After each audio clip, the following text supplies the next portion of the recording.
దానికి 31వ తారీఖున నా మీద జరిగిన దాడి,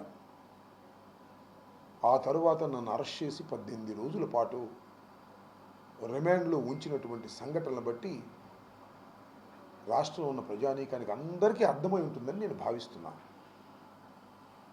నా ఇంటి మీద, నా ఆఫీస్ మీద రెండు ఎదురెదురుగానే ఉంటాయి. వాటి మీద దాడి చేశారు.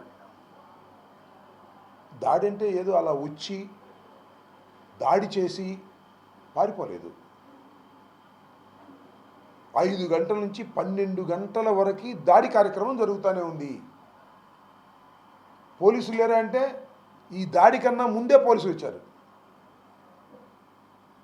అప్పటి నుంచి 12 గంటల వరకు కూడా పోలీసులు ప్రేక్షక పాత్ర వహిస్తున్నారు.